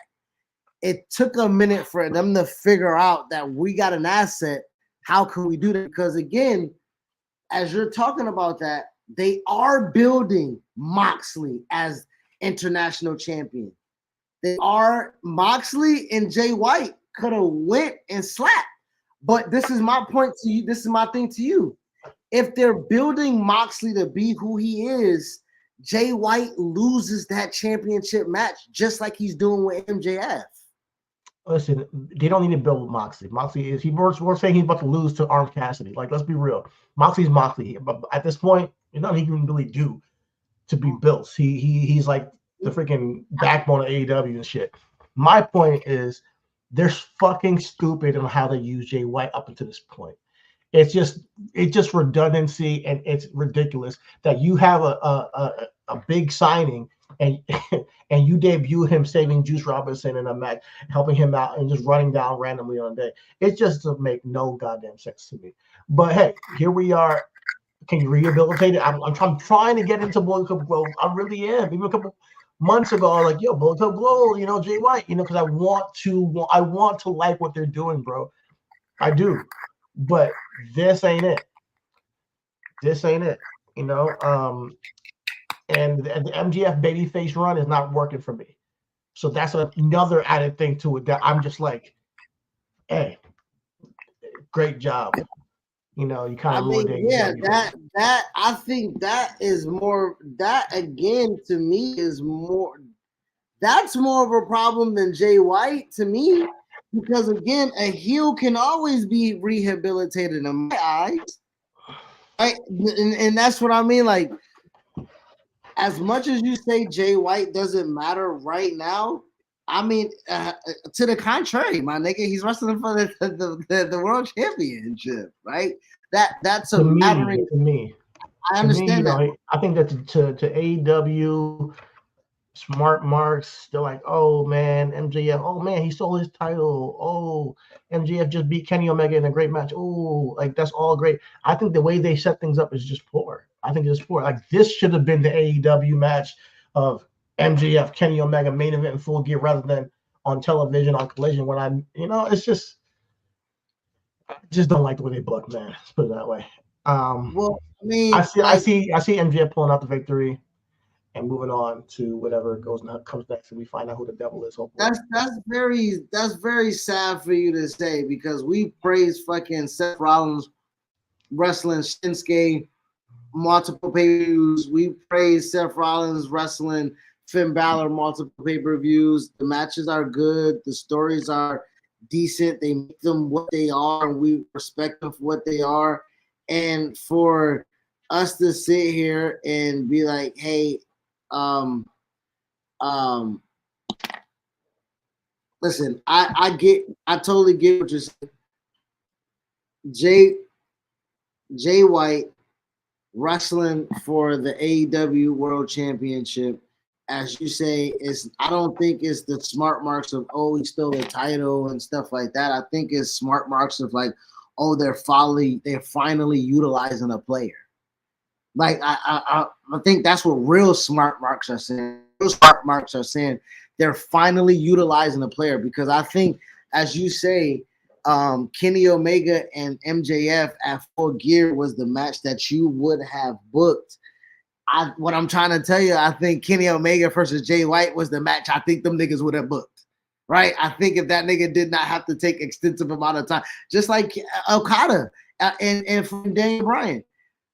I think they want to do a lot of shit with Bryan Danielson. If he can stop getting his shit fucked up, man, like these niggas out here is really out here battling. And I think that Jay White is a product of bad booking, for the simple fact that he's a product of bad booking, for the simple fact that I think that injuries take a part in it. You know what I'm saying? Or take a toll in it. So I know we kind of beat a dead horse a little bit. We beat a little dead horse with it, so I won't fucking, continue on and shit like that. I think my broski lost some connection. So one time down, I'm gonna say again, shout out to everybody that support Joint Roller Ayatollah Rolling Papers right here. We got some rice papers. You digs me. We also got some these rice again. Yeah, anytime I want to show some rice, I got hemp. Now I want to show some hemp, I got nothing but rice. We got some hemp papers too, you feel me? That's me. You know what I'm saying? That's me right there. Shout out. The Joint Roller Ayatollah Rolling Papers. Premium. Oh, you want to see the back? Ha ha ha. Gas tanks, baby. Fill them up. Whether you're smoking Reggie or mid-level or gas, make sure you fill them things up. This podcast is brought to you by Joint Roller Ayatollah Rolling Papers. What's going on, baby? I had to do a quick commercial one time down. How you doing, man? Good. Yeah, I think we kind of ran. I will ultimately say I do agree that Jay White at NXT will be bigger than his run that he's currently having in AEW. I do believe, though, that this pivot, this change of direction will be something that doesn't hurt him, like, again, Adam Cole possibly being a manager on the main roster, right? Like, you see what I'm saying? Like, all the work you do in AEW, all the work you do in NXT can be washed away if they bring you up and name you Bearcat. You know what I'm saying? Like, it's shit like, so we can be super excited about Jay White and his North American Championship run and his fucking NXT champion. His NXT Championship run, and then we get him up on the main roster, and you like, where's Jay White? I also say this, Jay White, you're on American television on a weekly basis, and you're getting paid, so take care of what you need to take care of. But whenever that contract is done, make your way to a Royal Rumble debut in WWE. Oh, bring this up then. Let's bring this up. Kenny Omega. We had this conversation. Sorry to interrupt. use this conversation is the same as the Jay White conversation. When is it too late? Kenny Omega's 40 Because I don't think years it's old. never too late, huh? I mean, it may not ever be too late, but Kenny Omega is 40 years old, and he just signed a long-term contract. So that's going to be what, take us up 43, 44, maybe 45, depending on how long that contract is.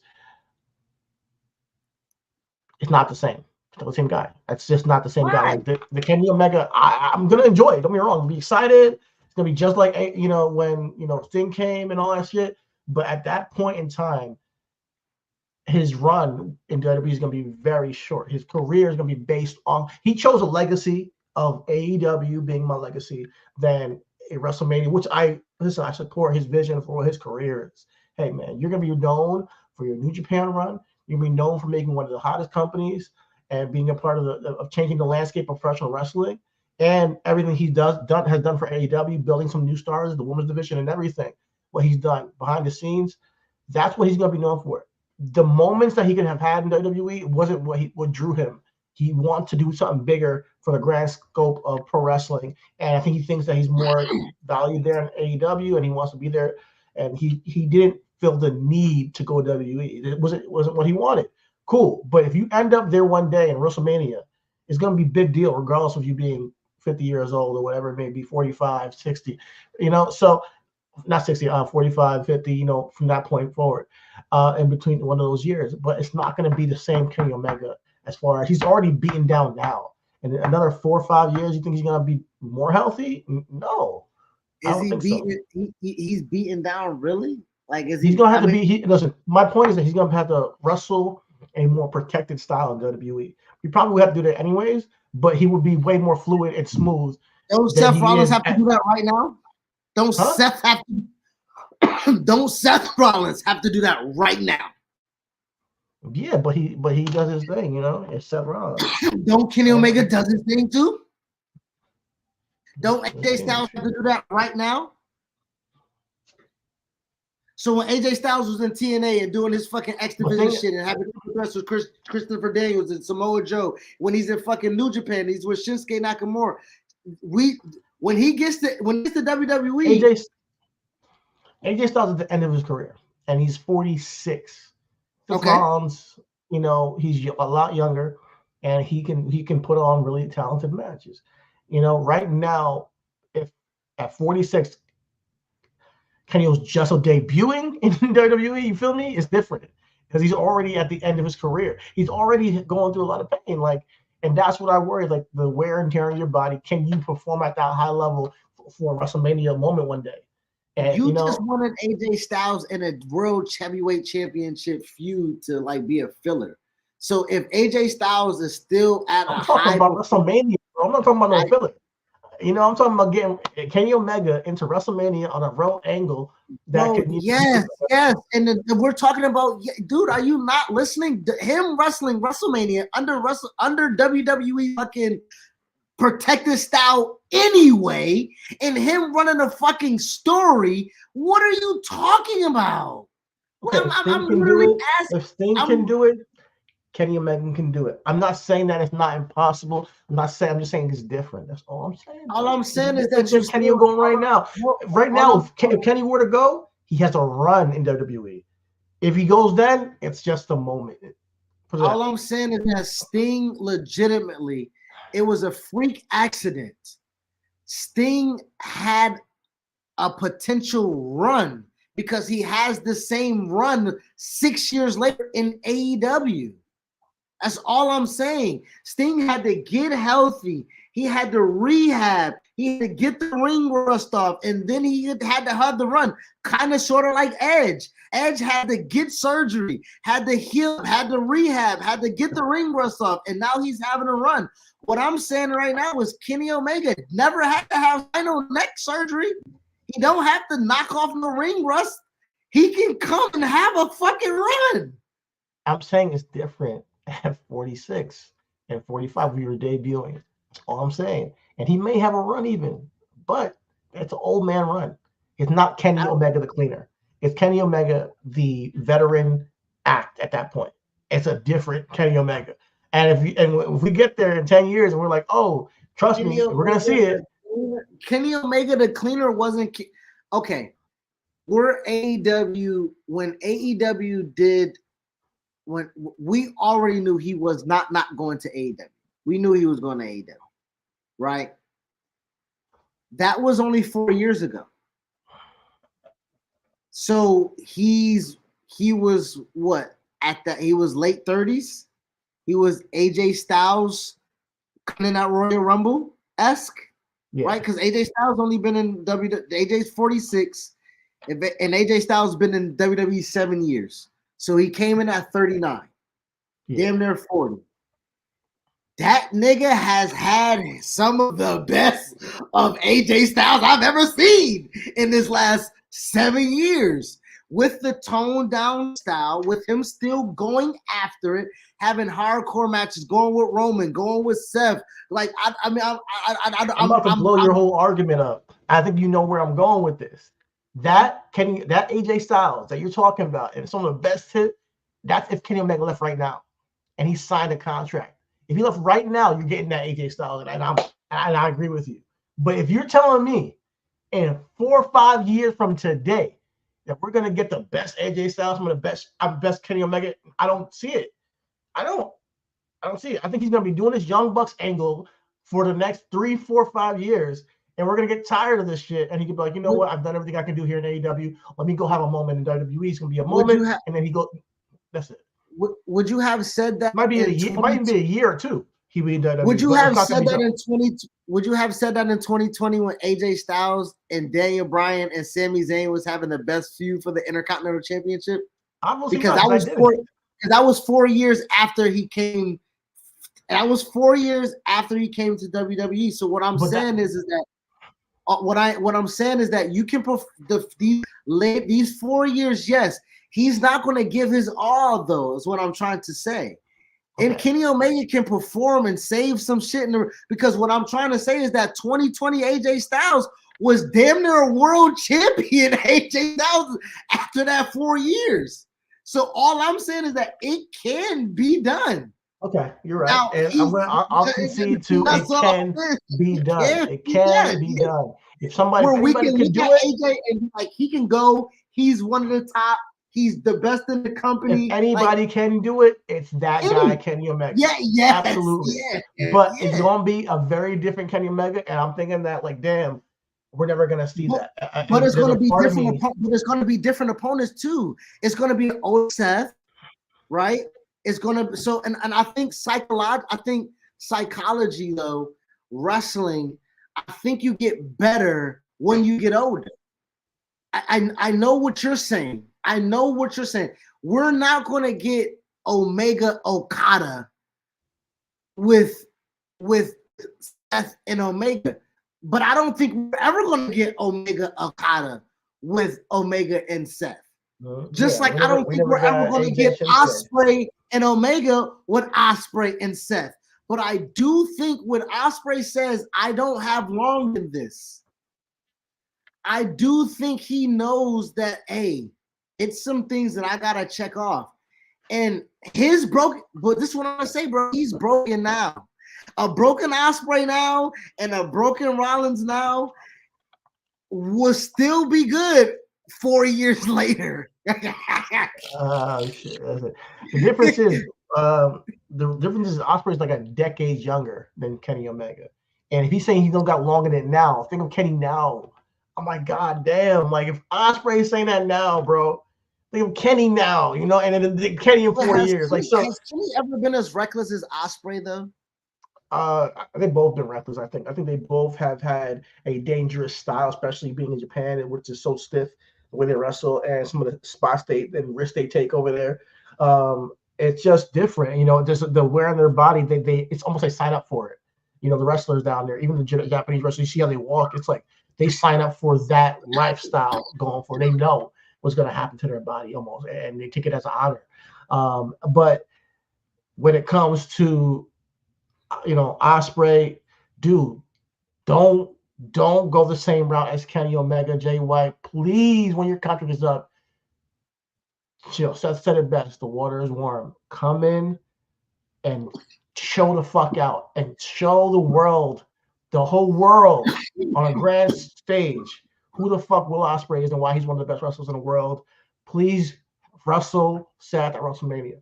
If you can do that, man, I'm going to be happy. You're going to be happy. And honestly, you're going to see something that you've never seen before, which is a different style of wrestling. You're going to be able to have a moment that you've never had before, and that is a WrestleMania moment. Please go to WWE. You're my last hope from getting some New Japan energy back in WWE. Everybody else shows the other route. What you mean, nigga? Bronson Reed right there, cuz he beat Okada. He's not the nigga I'm talking about, bro. Bronson Reed is not the.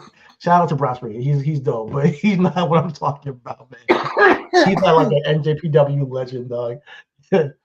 Listen, man. I mean, hey, you know, I would love Okada to come, but I'm never all those guys who I became big fans of, and New Japan back in 2017, 18. All those guys went to AEW, and I'd write, hey, do what's best for you. Will Ospreay is the only guy left that I can be like, hey, you know what? Maybe there's a spot for you to, you know, see what you can do with WWE, and I hope he chooses that route. Man, we said we was gonna do a quick show. I was trying to go quick, but then some shit. Yeah, we got into a debate, but it's good though. It's good, man. It's good. It's been a minute. Ivana texted me and said you look happy. I'm like, it's wrestling talk, man. Yeah, that's what we do. It's natural. Yeah. So nah, man. Yeah, I think really again, and we didn't really speak too much of what we did not like. We spoke of a lot of stuff that we did like, what we enjoyed, which I think is going to be good. And that's what I try to do. I try because I love this thing called wrestling. I don't want to come here and shit on it every time, you know. But there are certain things I'm very averse to.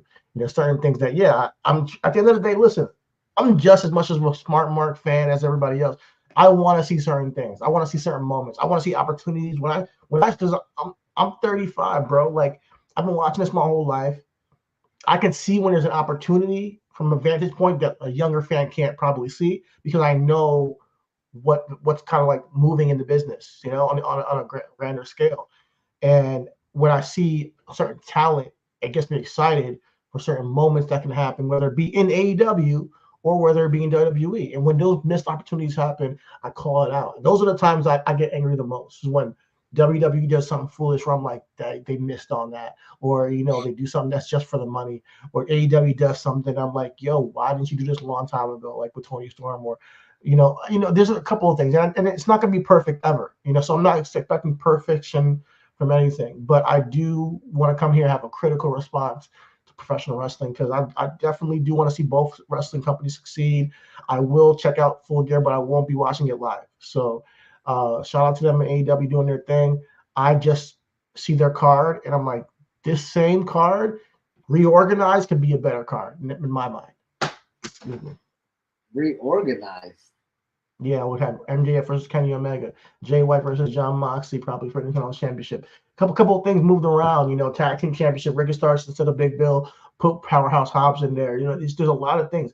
Only thing that's perfect for me is Hangman Page and Swerve Strickland. That's like the perfect booking for me. When I look at this card, everything else can be structured a little bit differently for me, and that's just a personal opinion.